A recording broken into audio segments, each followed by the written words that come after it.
chair. He said, don't stand up because, you know, you are wired now, and that's not my style. My style is up and going around and so on in those 40 years. So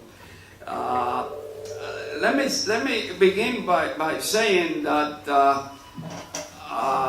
this book has been in my mind for about 45 years.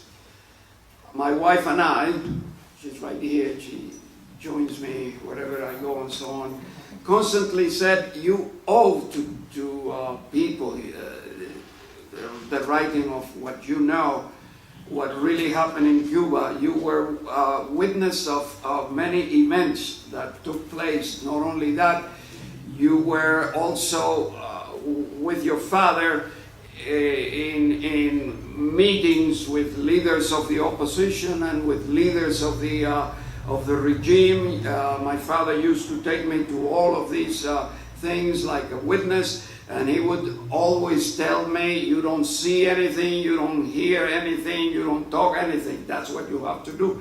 And I think I was very good in that respect.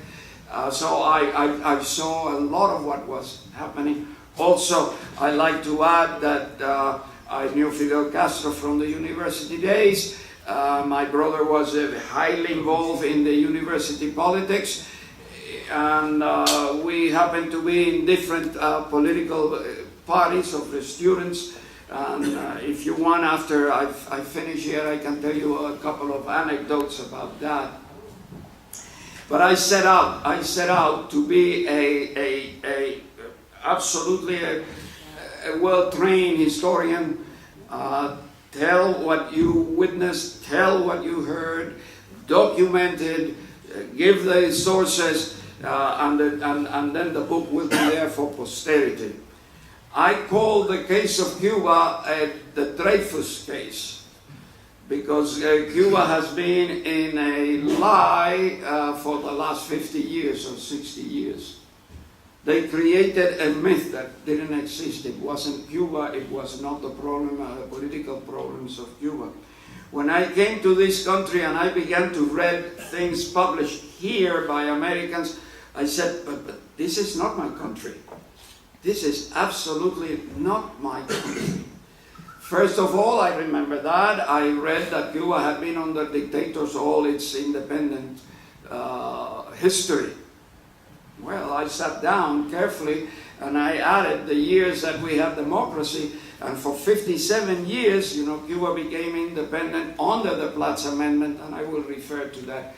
And the revolution came in 59, so I have there 57 years, and of those 57 years, 40 years were under democratic governments.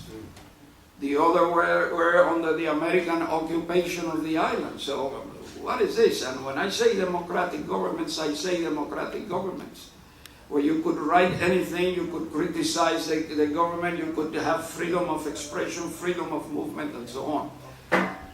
Granted, a la Latin America, you know, with a lot of problems and, you know, every month a crisis and so on.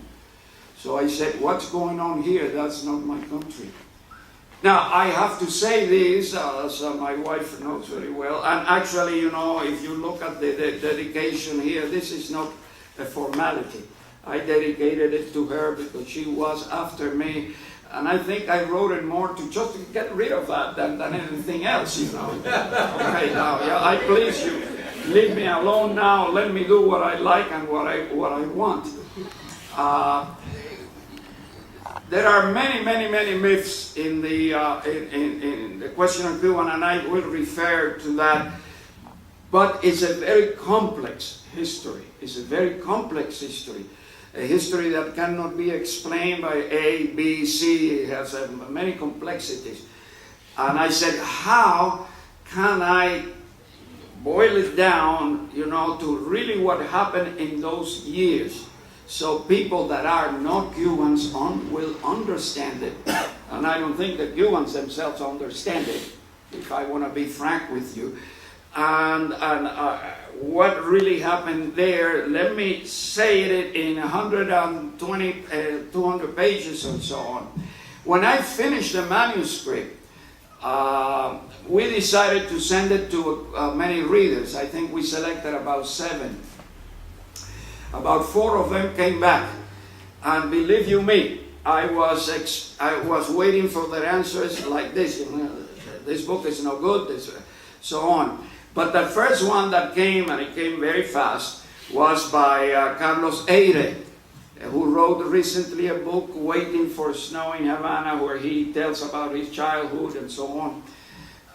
He's a very articulate man, professor of theology and so on at Yale University. And this is what he wrote to me, and I included in the back cover. This is what Carlos Eire said. The greatest virtue of this book is its lucid summation of all the complexities. Nothing I have read up until now has given me a clear view of the meltdown that led to Fidel. I have always wondered why it was that our homeland fell apart so thoroughly, and especially why it was that our political elites were unable to stop Fidel from taking over. Now, I don't have to wonder about it anymore. Believe you me, friends, when I read that, I did this. Because that was my objective. And I decided to begin the book with the 5 of the most important myths about the island of Cuba. Let me go over briefly on each one. Cuba was a poor and backward nation where people were starving and dying, and a very rich class on top and so on.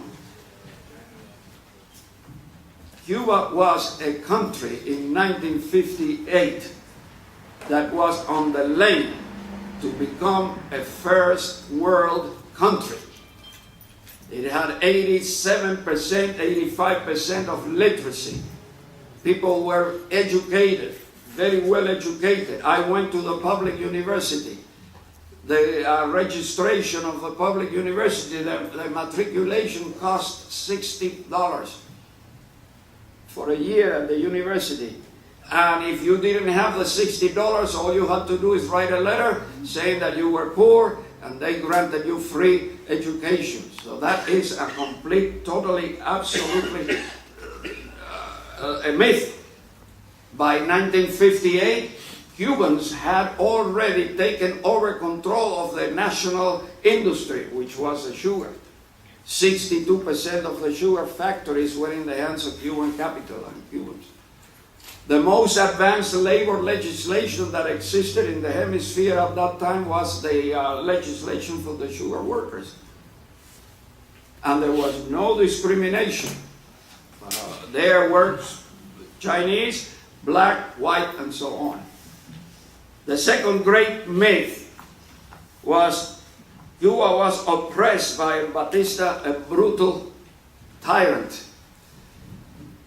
The best definition of Fulgencio Batista, persecuted my family and stole the elections that my father won in 1958. And probably if that happened, if he had not stolen those elections in 1958, I wouldn't be here today presenting this book to you.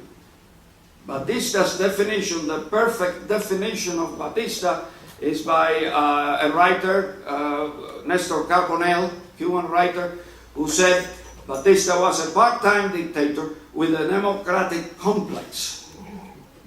And under Batista, all through the critical 7 years that you have here detailed, 7 years, there was freedom of expression, freedom of the press, and Fidel went to television many times and made tirades against the regime. So it is what we call, perhaps in Latin America history, a dicta blanda, a soft dictatorship, or the other way around, okay, a hard democracy.